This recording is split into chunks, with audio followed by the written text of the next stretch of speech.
to all those who have just joined us. Namaskar and welcome you all to the 17th Sustainability Summit. The second session of the day is on Startup Champions in Sustainability. So I'll be starting the session right now itself. So first of all, I'd like to welcome all our distinguished speakers of the session who are here with us today. I request our moderator, Mr. Mohit Sharma, Senior Counselor, CII-ITC Center of Excellence for Sustainable Development, to initiate the session. Thank you.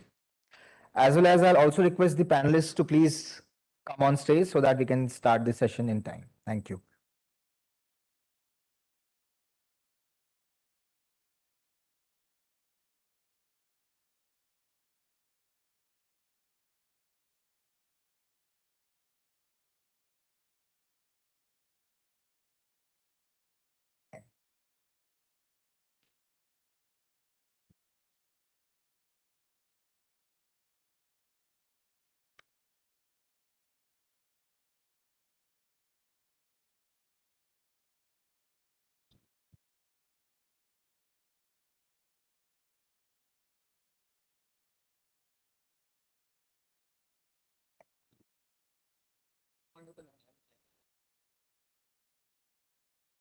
I'd also request the participants to please be seated so that we can start the session. Also, if you can come up on the front desk, that will be great for us. Thank you.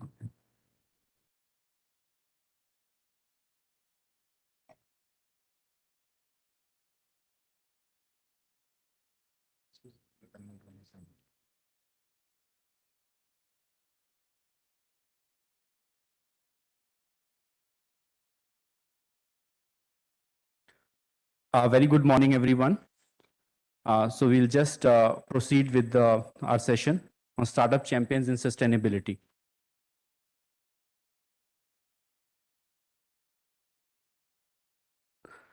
So I would just like to set the context to begin with. The rate at which global warming is increasing, our coral reefs are disappearing due to ocean acidification, species are getting extinct. It's all very alarming.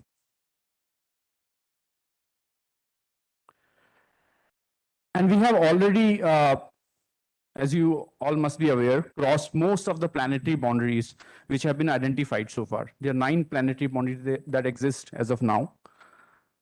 And there are a few planetary boundaries like loading of aerosols in that atmosphere, whether it is fine particles or the other gaseous precursors, where boundaries are not defined yet. But we have already ventured into unknown territory, which is full of risks. And those risks are related to our very existence and very existence of this planet.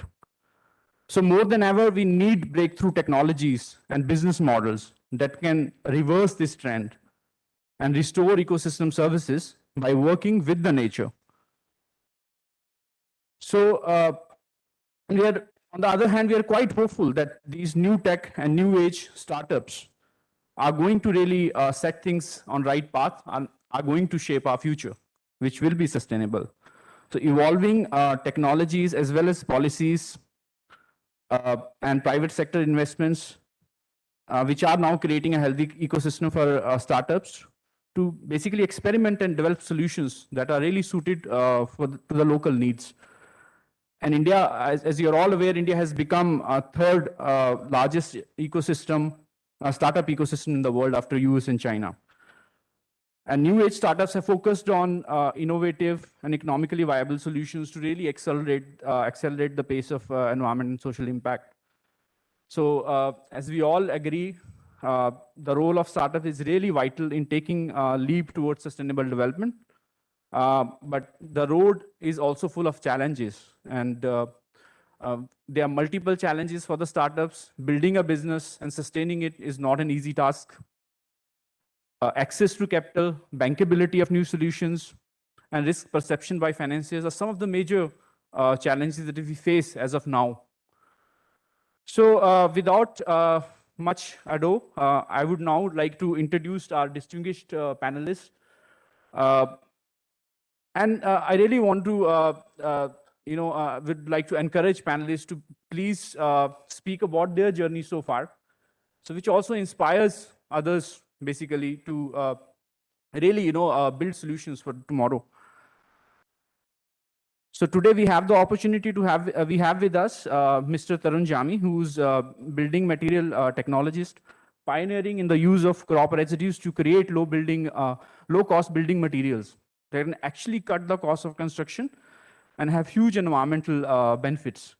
Mr. Jami is an Inc. fellow and has been listed on Forbes 30, under 30 Asia in 2019. And he's currently pursuing his PhD from CSIR, Central Building Research Institute, and RMIT University. Mr. Chandrasekhar, who's a chemical engineer with MS in chemical engineering from USA. And he has extensive experience in manufacturing and process design and improvement of production services service industry. He's founder of biofuel startup Girral Biofuels, which is headquartered in Hyderabad. And Girral Biofuels has a vision basically to reduce natural gas imports in India by at least 10% in next 5 years and substitute CNG with indigenous green and clean renewable sustainable fuel, which is biomethane or compressed bio-CNG. We have with us Mr. Satish Ramchandani, who's co-founder and chief business officer of Updapt, an ESG tech company. And Mr. Ramchandani has extensive experience of 20 years in the areas of strategy, business development, consulting, ESG, CSR, corporate financing. He's chartered accountant and MBA by qualification.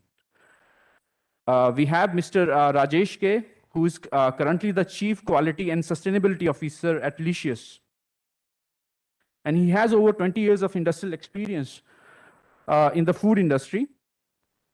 And Mr. Rajesh is a postgraduate with ICAR net qualification in fisheries and aquaculture and lead auditor for various ISO and other international standards pertaining to the food safety, quality, and environmental management systems.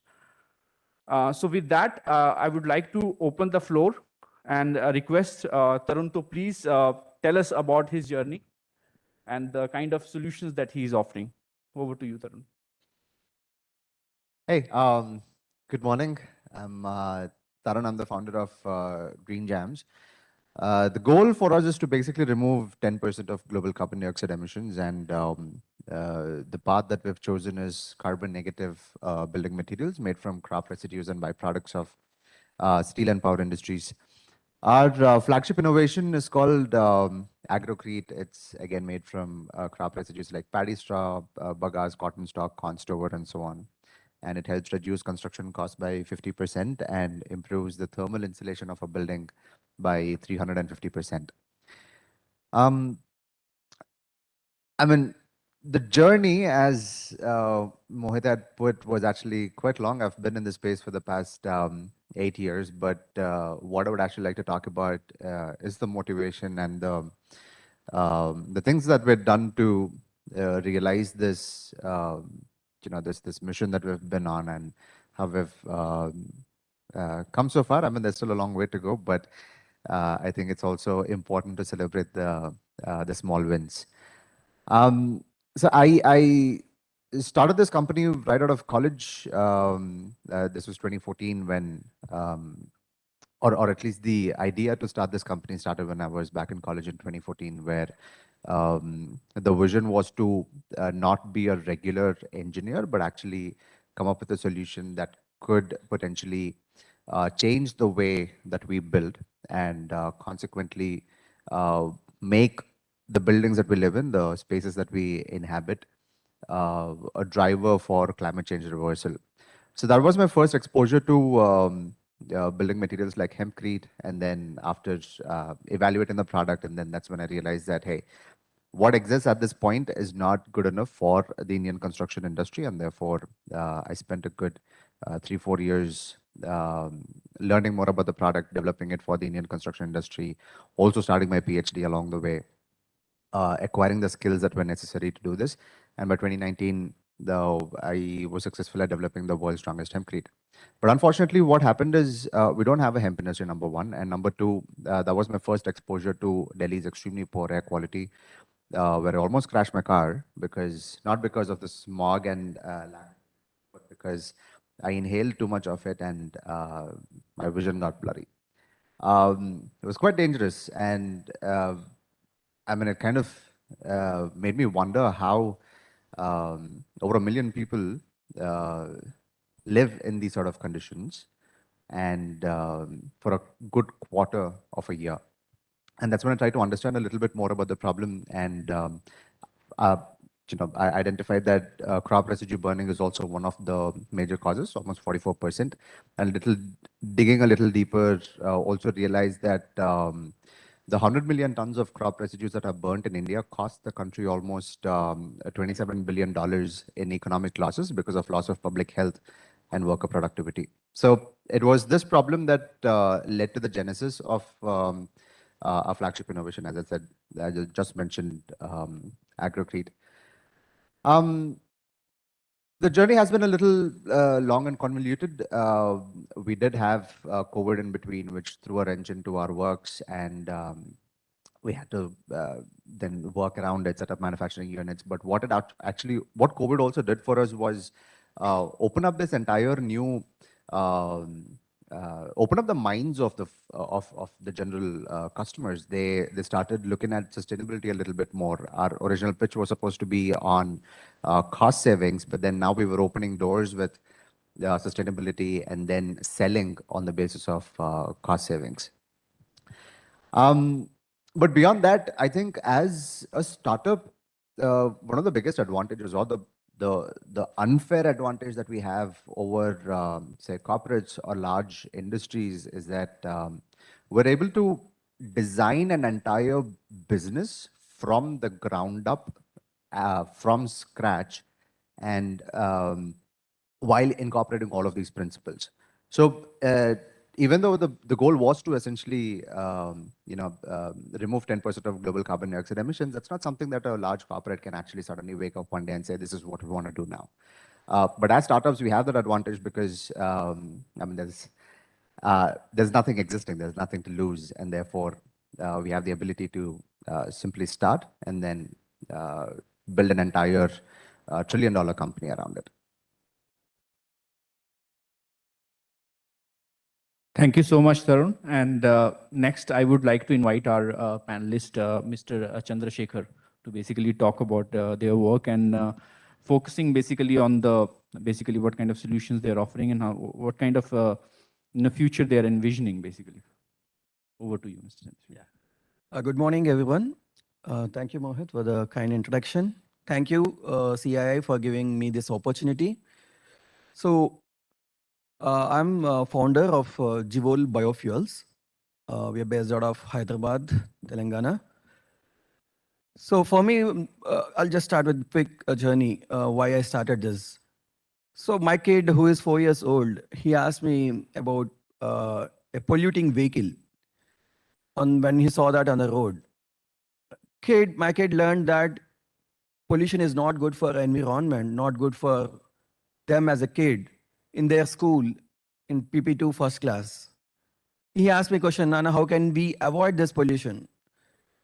So that's a big question. I couldn't answer him that time. So, but then I thought about, research about what I can do, take the climate action basically. I'm very passionate about sustainability, passionate about environment, climate. So that led me to start the company Girral Biofuels. With this, what I want to do is, in India, we import of fossil fuels. For example, natural gas.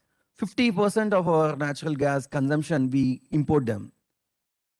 Instead, we can indigenously produce that energy, at least half of that energy in India itself, by adopting anaerobic digestion technology and generating biomethane or compressed bio-CNG. We have ample waste, like food waste, vegetable waste, biomass, agri-waste in our country. But all of them is lying idle, it's waste. The waste is not able to generate any energy or value.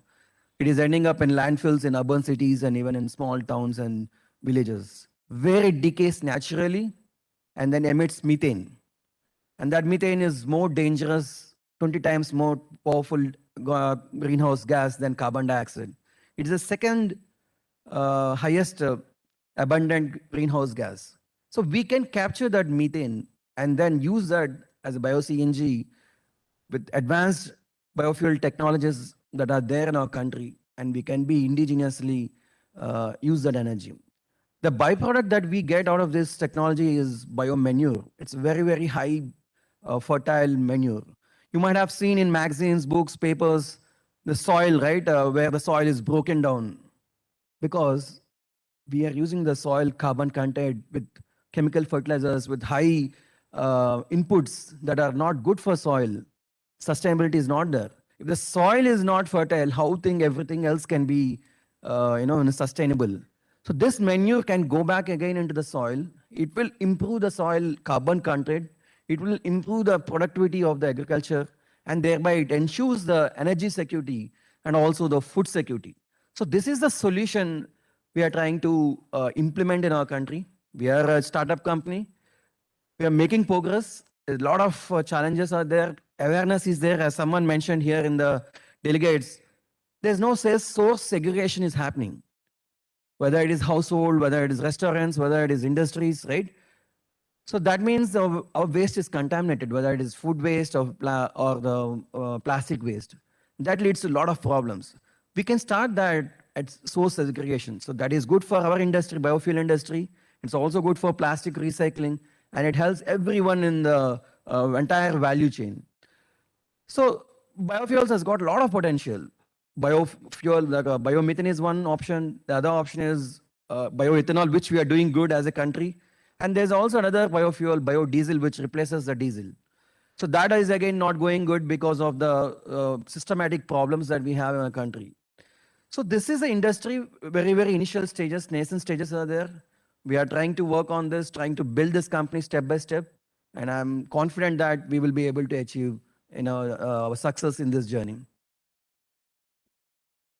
Wonderful, Chandrasekhar.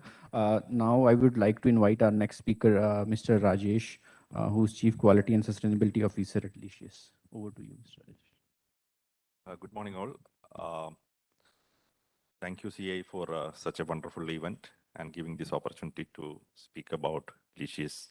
I think I'm the only one culprit here in the panel, and rest are the solution providers for ESG and sustainability.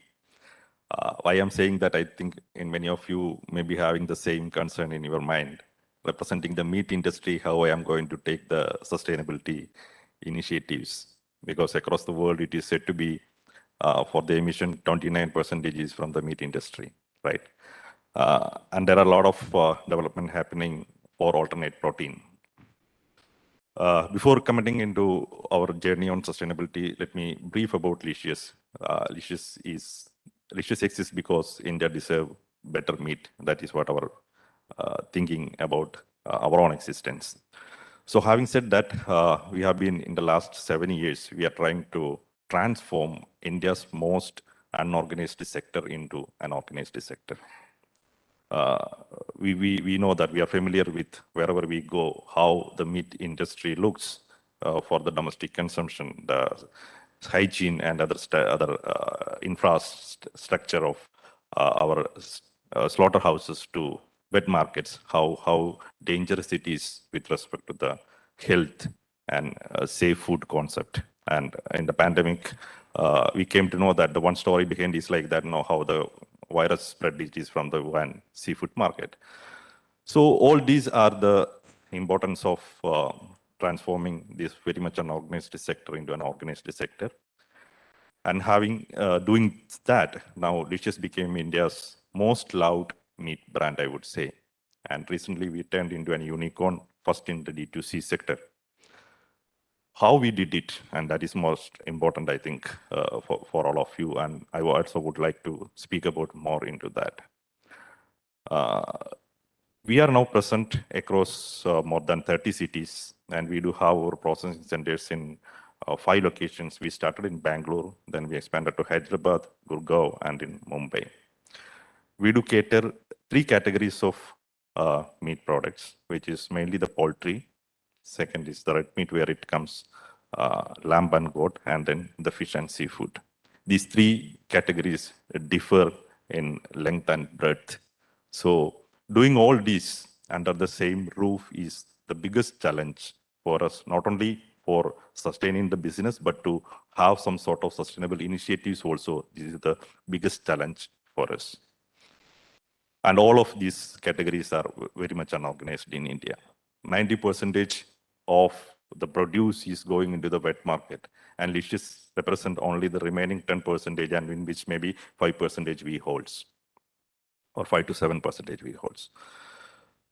So how we started this journey is because our founders, Abhay and Vivek, was exactly from the different portfolio in their past, but they came into this meat industry because they themselves felt like that we deserve better protein. And I think whenever people start discussing about sustainability, not only in the workshops or seminar or sessions, but even in the headlines or even the columnist, there is only one talk, that is the climate change. I'm not undermining the importance of the climate change, but all the 17 sustainability development goals are equally important. And the first 3 are exclusively on the food, right? No poverty, zero hunger, and health and well-being. These 3 are very much important. And the definition of sustainability itself, it is not just about tomorrow. It's all talking about meeting today's needs as well. So what India needs today? We are number 1 or 2nd or 3rd position in many of the things like number of livestock, number of milk production, egg production, aquaculture, shrimp production, where are number 1 or 2 in many of these things. But the quantity we are number 1, but what about the quality? It's like us, 130, 140 crore people, but only 1 gold medal in the Olympics. So this is the scenario of the quality of our own livestock to our own produce. So Licious is engaged in bringing the quality into this.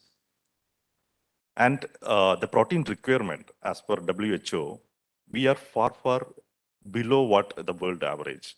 When the US and the West is running above 100, the WHO recommends stands 30, and India is at 5 to 8. So the alternative protein development happening in other part of the globe may be having sustainability reasoning, but in India, it is not, for many reasons. One, we need to have the protein. We should not run behind the alternative protein, because we need to have the right protein with all the essential amino acids in front of us, because we are not having the adequate. Protein malnutrition is the challenge that we are having. So we need to address that first, which is linked to the first or second of the, or third, all these 3 sustainability development goals. That is one. Second thing is, India is not following any sort of super intensive or intensive farming, aquaculture, or whatever. We do have the traditional method of cultivation. And Licious is focusing on modified extensive method. We are also not going into any sort of intensive way of doing things, which will produce, or which may harm in its, when we increase the productivity. And so more with less, that is a concept of Licious in when we do into that. So I don't think I should keep on talking.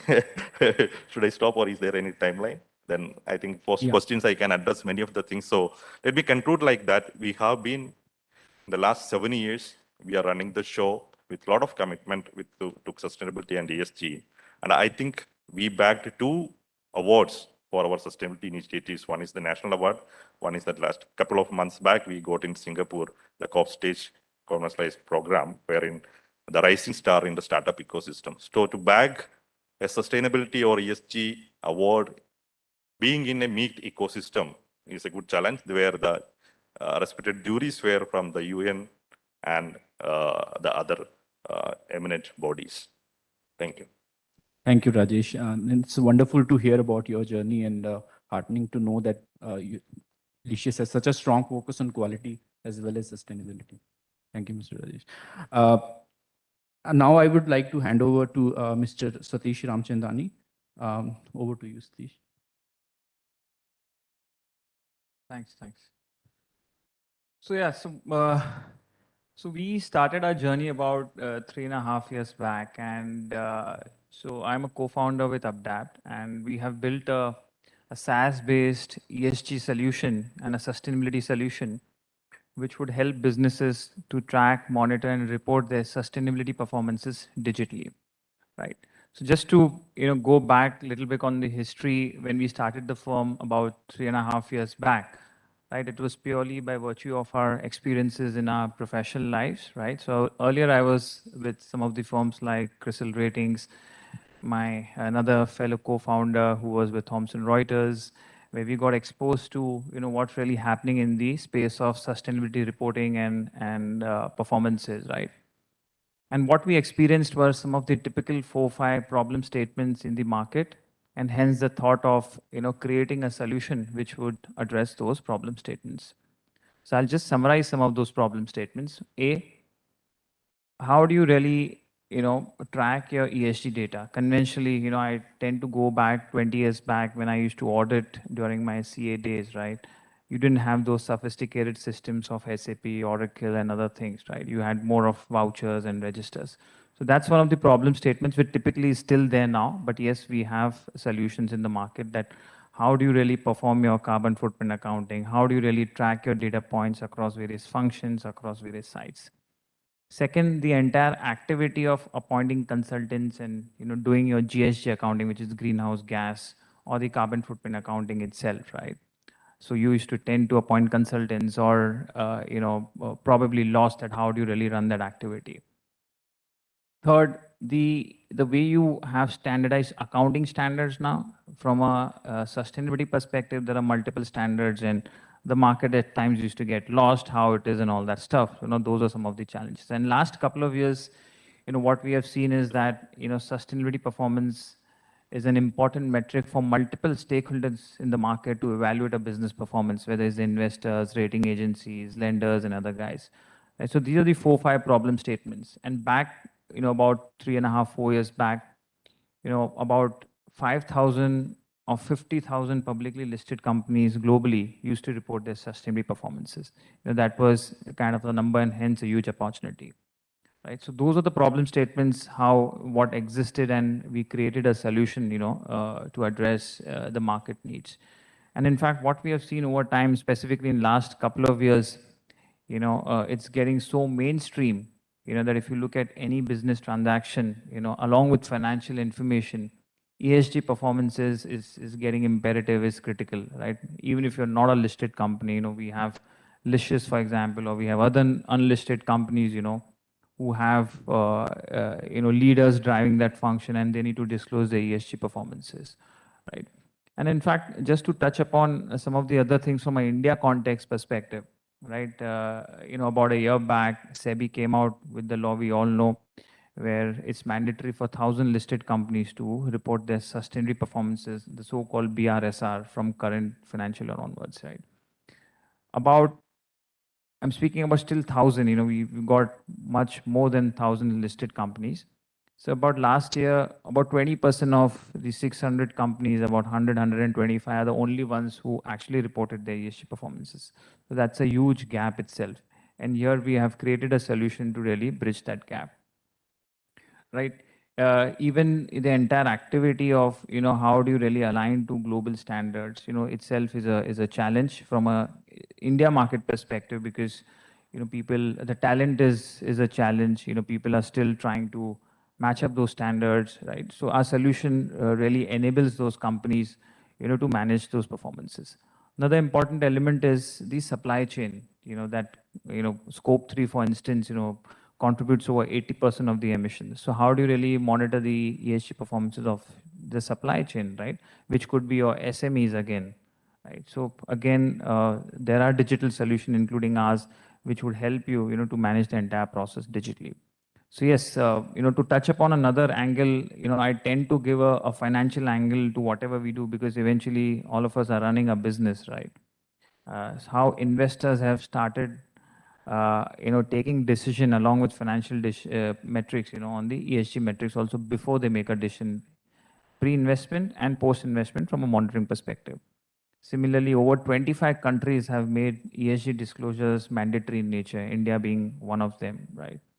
Rating agencies have gradually started mapping ESG performances as part of the rating process. So in that sense, it's got an impact on the cost of capital and the ability of a firm to raise funds, right? So I think if you look at, these are the key market participant, all business interacts, right? So it's pretty inevitable that, firms need to start tracking the ESG data points, start monitoring it, enhance the ESG score the way you will tend to, enhance your financial metrics, right, on the P&L side, on the balance sheet, right, to eventually create a better shareholder impact. Thank you, Satish. And we just heard that your Licious is actually using UpDept services. So I just wanted also Rajesh's feedback that, how is your ESG commitment basically is impacting various stakeholders in your value chain?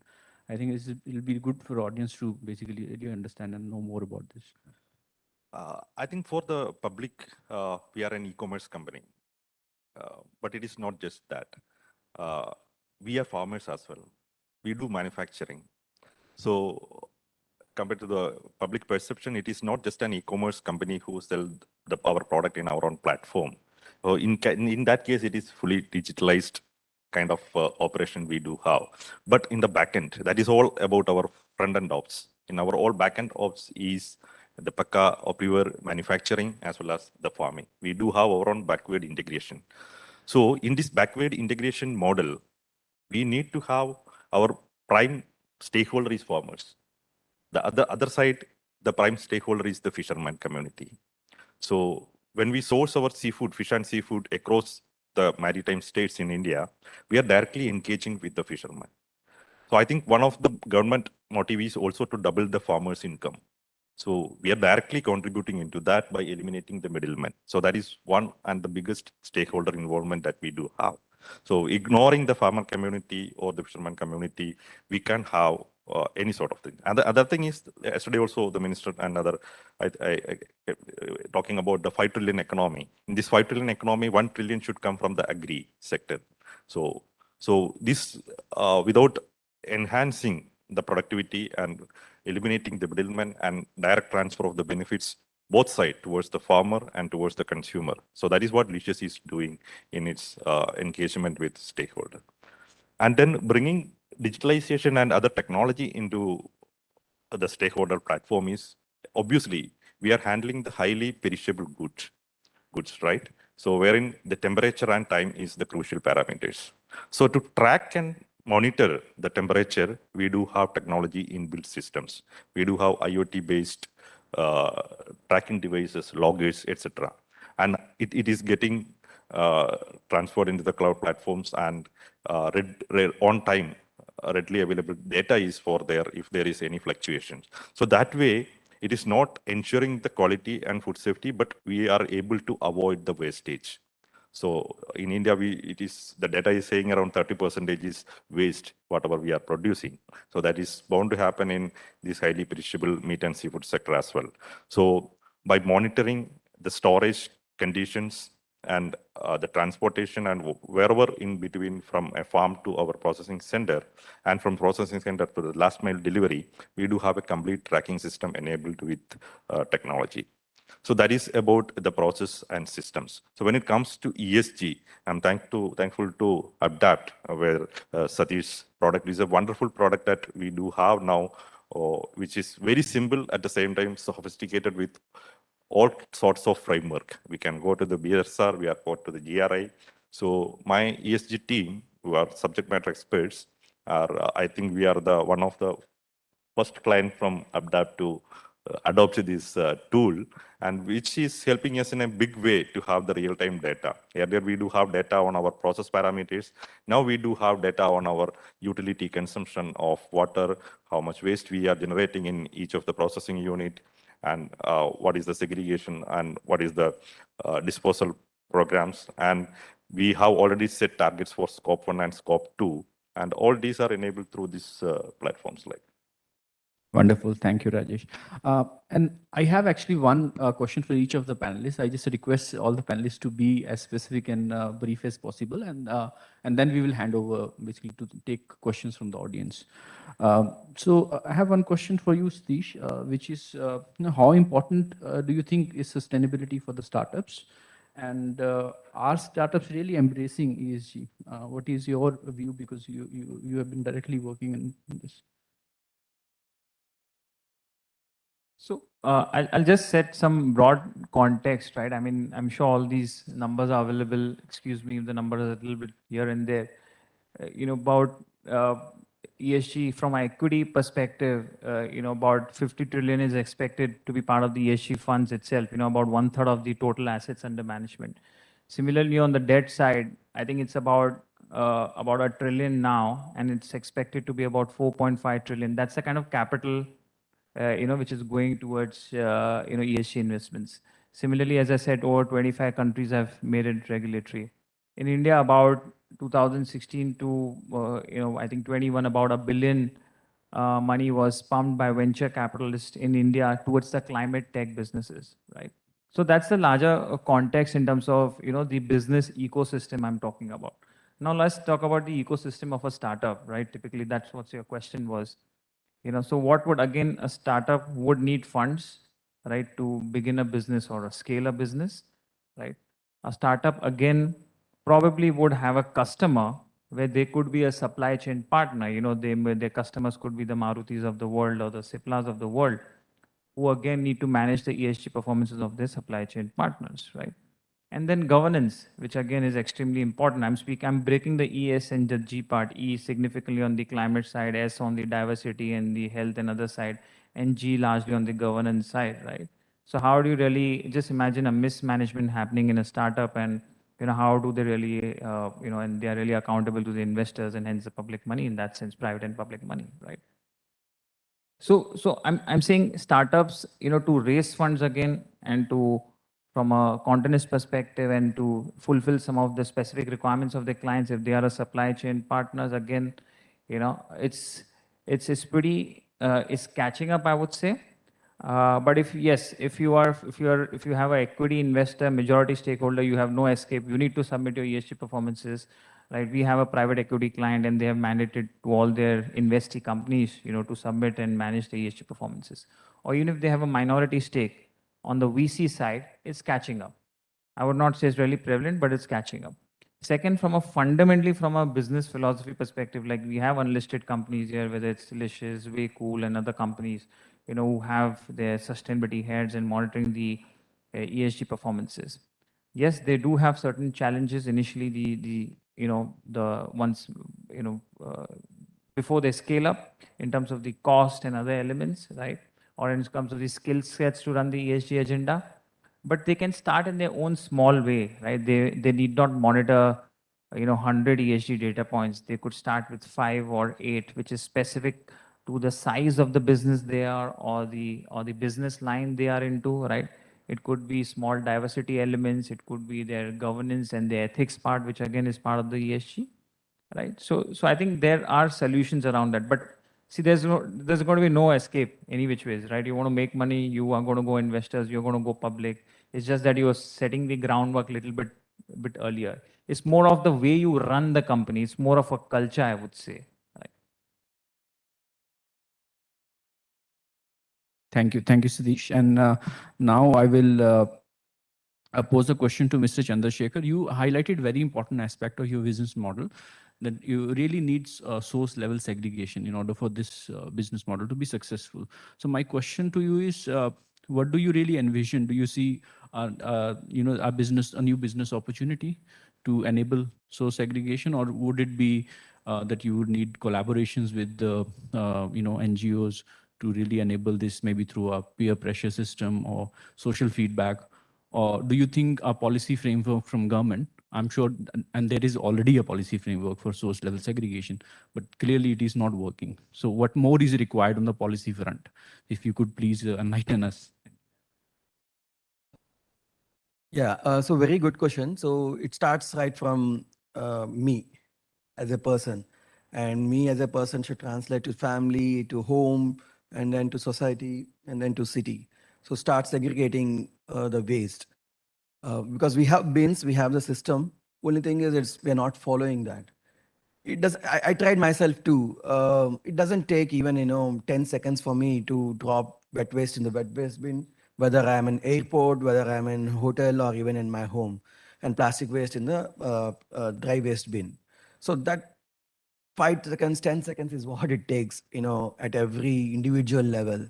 And that will help lot in many downstream industries, recycling industries, both in food waste and also in the plastic waste. So that's thing is that it's a lot of awareness sessions need to be developed. There is also business model, incentive model is there, which will also work incentives initially to give some incentives, because right now the business model, we can do that. From government perspective, policy-wise, we have biofuels policy in 2018, which is very, very good. That needs to be translated again. It is some baby steps happened, but still long way to journey. Banks, the public sector banks, that's another important component. They also need to trust that policy of the government, that this is a viable business model is built on this, and government is supporting it, regulators are supporting it. Banks also, the private public sector banks also need to believe that. If they don't give that initial project debts or project finance, ultimately it will not translate into action. So from that perspective, policies can make banks also to give this project finance loans will help. And another thing like EPR for plastic industry, there should be also something like EPR for bulk generators of food waste. I talked to many bulk generators.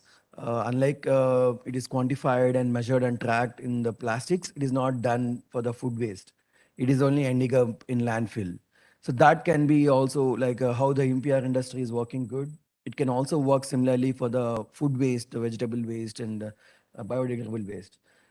So these things changes, it happens, we can achieve it. Thank you. And thank you for highlighting that very important challenge or aspect, I think, which is like bankability of solutions. Now I want to connect with Tarun and just understand, some of the challenges that he's currently facing. And Tarun, we have been working with you for a long time and as part of our air pollution efforts. And I know your solution has gotten some traction now, finally, after so many years, and it's building up. But what do you think is really the role that private sector can play in this? I think it'll be really good to have your thoughts on this. So the private sector is the most important,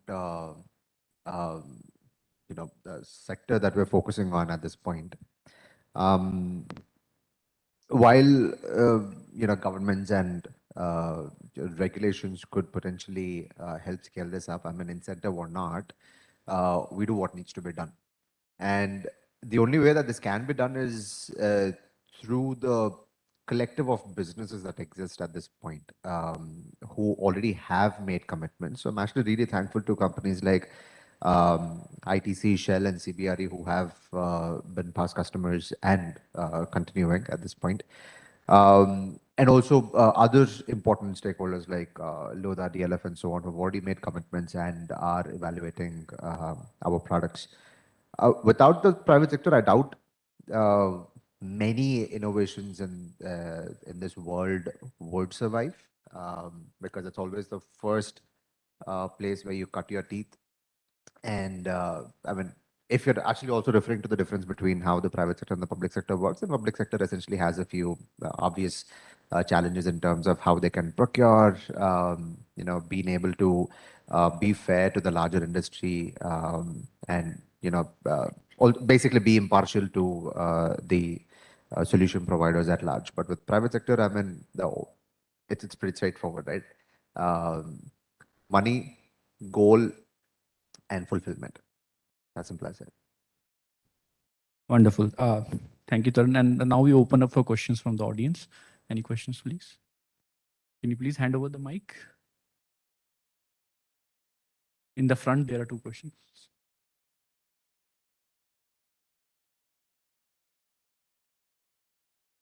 Could you also please state your name and organization before you pose the question? Thank you. Yeah. Yeah, I'm Sunil from ITC. My question is to Chandrasekhar. In fact, you mentioned about the waste segregation by all of us. In fact, we run a program called WOW, Wealth Out of Waste. And we are facing this challenge last 4 or 5 years, how to change the habit. And certainly it's not easy, and it's not going even after making a lot of effort on that. So what should we really do in that direction? I mean, as a community, to change the habit so that even this is small step or a small effort in this direction, because it's going to make a huge difference in terms of the entire, let's say, the recycling or the entire circular economy. In your view, what should be done? I mean, as a community, I mean, just I was thinking to pose this question to you. Yeah. Yeah, thank you. That was a very great question. So what, according to me, is the end person should know that entire journey, the value chain of the journey of the waste that they are creating. Right now, they don't know it. So I talk to many my colleagues, friends. Um, they tell me even if I segregate, the person who is collecting is not doing that. He dumps up again, and when he dumps up again all waste, and he transports it to some nearest station where they do in a bulk, right, and then it goes to landfill. That entire value journey, needs to be done in some video format or something like that. What is happening right now, and if they segregate, then what will happen? That if they know that impact, right, that if they segregate it, the plastic waste is generated, and then it goes to plastic recycle journey, and the food waste, it goes to the food waste recycle journey. If they knew it, the awareness, the knowledge will improve, and I'm sure majority of the people will change. It's a journey, but we can start with that, with awareness sessions, and then it improves when, like, in COVID also, right? We have that videos coming in WhatsApp, where in circle people will be there. It's a video, and if one people is not following the mask, and it impacts all others. Same ways, it's a continuous journey. If I'm not following, it impacts this community, society. So if such things can be done, mass campaigns, mass awareness sessions, knowledge sessions, the entire journey, if they know it, I think it will change. Definitely in urban, change it. And when it changes in urban, it translates to tier 2, tier 3 cities also. But that's where we need to invest. We need to put time, effort, creativity on it. Thank you. I also have some insight on that, and this came from a conversation that I was having with a startup from Indore. Very interesting how Indore has been able to do this, and this might not have been the intention when this, when they started this, but a few things became possible. They made it really easy to lodge a complaint, and two, they literally pitted citizen against citizen. So in some of the societies in Indore, what was happening was, say someone was not segregating their waste or someone was not doing it rightly, the neighbor would post a complaint against them, and this guy would get fined. And therefore, there was so much social pressure that everyone would just start segregating and making sure that they're dumping it the right way. I guess things like that need to be done, but though it sounds cruel and evil, downright evil, of course, but I guess that's one way we can do it. And then maybe later it becomes a habit and everyone's just doing the right thing. I think this really wonderful lessons that we have from some of the places like Indore, we're really clean. Next question, please. Can you please hand over mic to the gentleman on the front? And then we have two questions on the back side. Good morning, everybody. My question is to Mr. Chandrasekhar. It is very heartening to note that you are doing something in the space biofuel. And in this regard, I just want to know whether you are doing something to convert cellulosic inputs into biofuel also, or it is something else. And in this regard, your other concern is environment. And I can tell you that one solution is there for both these things, that is vetiver grass, which growth rate of which is 15.24 tons per hectare per year. So it is a huge carbon sink, as well as shoots of that can be converted into a cellulosic biofuel. And some researches have been done in some foreign countries, but that is at initial stage. So can you share your views on that? Yeah, sure. So this agri waste, right? That stubble burning that we hear and we read about. So that can be that waste, agri waste, can be collected, aggregated, and transported in a decentralized way and convert that into biomethane or bio-CNG, which is the easiest one. It can also be translated into ethanol also, no, through different technology. So these two fuels, biofuels, we can create out of this lignocellulose content. Even the grass that you mentioned, we can also create bioenergy out of it, which is the biomethane. We need to build that cycle like Napier grass. You might be knowing Napier grass. That is also another potential candidate. And these guys actually, they create a lot of energy also, per ton of this grass, they will generate more biogas and biomethane. The models need to be developed, that is the problem. In theory it exists, in technology it exists, but in reality it is not there. And that is where, the banks or someone, they are the one who do project financing. They need to trust it. At least in pilot scale, we can test it and then we can scale it up. So if that happens, then it's like that. Thank you, Chandrasekhar. We have limited time, so we'll just take up two questions from two gentlemen in the back. Can you please take the mic there? Can we take all the questions first, both the questions first, and then we'll see who will respond. Hello? Yeah. Can I go? Go ahead, please. Sure. Well, let me compliment the panel on a very interesting discussion. My name is Kaustubh Kode. I represent a startup strategic consulting firm known as Flywheel Management Services. I was earlier also associated with some of the earliest carbon credit assessments in the country, probably the first few carbon credit assessments. My question is for Mr. Satish Ramchandani. I think you're plugging a very important gap in the market, Mr. Ramchandani. So again, compliments to you. I would like to understand which are the frameworks that you're covering through your product and through your platform, and what's the journey ahead for you? How do you see this growing? Thank you. Thank you. Can you have the other question also? Hi, good morning, everyone. My name is Sehaj. I represent RMSI over here, and my question is to Mr. Satish. Satish, specifically with respect to the SaaS-based platforms and the startups which are coming up of the moment, more of them are reactive in nature, wherein they are currently going towards the policies which are already there. Now, so this question came in when Mr. Pandey from ITC was referring to Mr. Chandrasekhar. Specifically now, with respect to the climate change modeling coming into aspect, and so these aspects have an effect on the entire value chain and the supply chain of companies, not only ITC, other companies as well who are present over here. So how are startups, specifically tech startups, taking into account this climate change modeling and multi-hazard modeling aspect into their platform and providing solutions to the industry as a whole? Sure. Satish, I think you can respond. Yeah, let's take that question as well. Sure. Yes, myself, Tushar, leading sustainability from Dabur India Limited.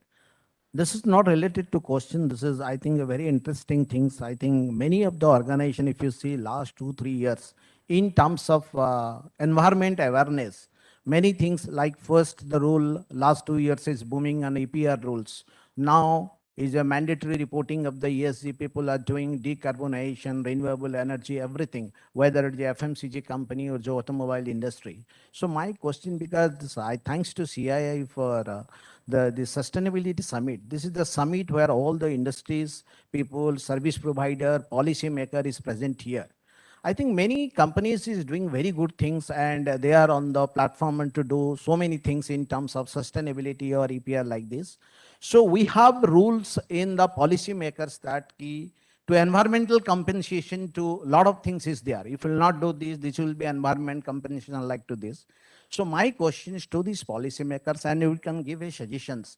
Those companies which you are doing in terms of Excel, in terms of water, decarbonization, plastic waste and everything. So can government give and some kind of rebate on the GST so that with the startup of any of the company, those who are not doing it, they can come forward so that it's a kind of reward recognition system. So that will be a better, because punishment is fine. If no, if you are not doing this, you will get this kind of compensation and punishment. But if you are doing something in Excel which can show to the world, so you can get on the rebate on the taxation and GST. This is one of the suggestions through this summit we can propose to the government. Thank you. Thank you very much. So, see if you could quickly answer those questions. Yeah, I'll keep it brief. So, from an India context perspective, BRSR is mandatory for 1,000 listed companies. The other standards, which are globally well accepted, GRI being the most common one, which we all know that, right? So from our solution perspective, we have created a very comprehensive taxonomy, which is at the back end of a solution, where we have mapped over 750 ESG parameters, right? And which pretty is agile, we keep on doing it. And it typically would cover, almost all the standards. For us, it's just about mapping it, right? So if I have to really give a very straightforward answer, so we have covered all the standards around BRSR, GRI, TCFD, SAFD. Now tomorrow, if I get a client, say in an African country and they have their local standard, for me, it's just about mapping to that standard, which would take about 24 hours, right? And from a way forward perspective, I think, sky is the limit from the opportunity perspective. The climate risk, which is there, countries have set their net zero goals for 2050, 2070. I think there's lots of work. From our perspective, how do we really enable the companies to reach their net zero goals digitally, along with other elements which is part of a roadmap in terms of either a marketplace or, getting ESG scores, those are some of the areas which we are really looking at. And I think the second question around, whether being reactive or the climate tech elements. So I think, businesses, the moment you have social goals, there's a CSR mandate of 2% of the profits and all that, still it's a legal mandate, right? So the moment, as I said earlier, the moment you start aligning everything to a balance sheet and a P&L performances, companies would really pull up their socks and really align with that, because that's the new norm, right? So investors are asking for it. I spoke about it before, rating agencies, lenders, regulators. So it's becoming a new norm. So in that sense, businesses will not have an option but to really create or upscale their processes to really align with those requirements, which would have a balance sheet and a P&L impact itself, So in that sense, if it's a reaction model, they would lose opportunities, they would lose raising capital at the right time. It may impact their ratings. So I think they would not have an option to be reactive in that sense. They need to be proactive. And specifically on the climate tech, which you said, so we have a lot of new age companies coming up, in India and in globally itself, right? So yes, there are some elements which we have done in our solution by factoring IPCC, DEFRA, other factors which are the commonly used one to perform your carbon footprint and GHG accounting in that sense, right? Rest all is more on the action towards the net zero itself, whether it's hydrogen or it's EVs or it's other EV batteries, right? So those are actually more on the infra side, which we are seeing that it's really catching up. Thank you, Satish. And I would really like to thank our panelists for sharing the insights today and for this wonderful session. Thank you, everyone. With this, we close the session. Thank you.